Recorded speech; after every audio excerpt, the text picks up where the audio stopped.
paano malocate ang cellphone mo kapag ito'y nawala. So halimbawa ito guys, itong cellphone natin na isa is nawala at ito ang ating gagamitin na pang-locate. So itong nawala, dapat ay meron tayo ditong laging naka-on. So ano nga ba yung naka-on na yun? So ang dapat na naka-on dito is yung location. Dapat always na naka-on yung location ng ating mobile phone para in case na mawala is mahanap natin kung nasaan ba. So paano nga ba i-on ang location? So punta lang kayo sa inyong settings at dito sa settings, scroll down nyo at makikita nyo dito yung location. Tap nyo lang. At ito yung switch button. So dapat laging naka-turn on itong location natin. Yan. Para in case na mawala is mahanap natin yung pinaka-location nitong mobile phone. So halimbawa nawala itong mobile phone. So paano nga ba siya malocate gamit itong isang mobile phone? So dito sa ating isang mobile phone na gagamitin na pan-locate dito sa nawalang mobile phone is ang gagawin nyo is punta lang kayo sa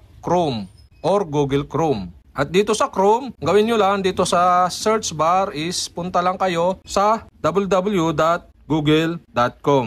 Yan, search nyo lang www.google.com. At kapag nandito na kayo sa search bar ng Google, so search naman ninyo yung Find My Phone. Yung Find My Phone. Itong kaunahan yung pipindutin nyo. So, yung myaccount.google.com. So, tap nyo yan. At guys, so ito, Galaxy A02 is nakalagin yung ating Gmail. So, hindi ito yung Gmail na nakalagin dito. Ang kailangan nating ilagin dito sa ating Gmail ay yung nakalagin do sa ating mobile phone na nawala.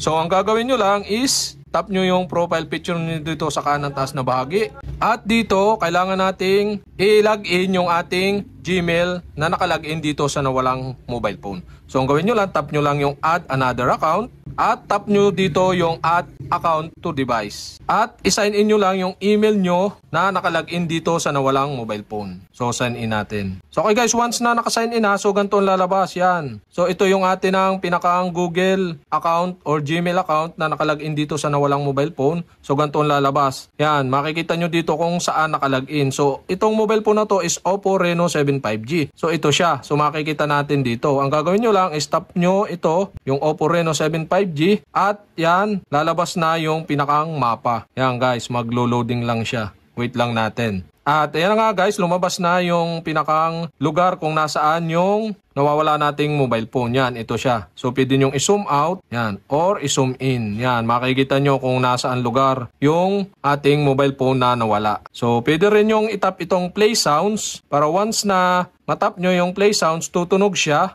At hindi siya titigil hanggat hindi natin ino-off dito. So, try natin, play sounds. Yan guys, so device has stopping ringing. So, nung hindi natin tinatap, tuloy ang sounds niya. Once tap natin, stop dito, so titigil siya. So, yan guys, successful nating nahanap or na-locate yung ating mobile phone or cellphone na nawawala. Yan, nakita natin sa Google Map.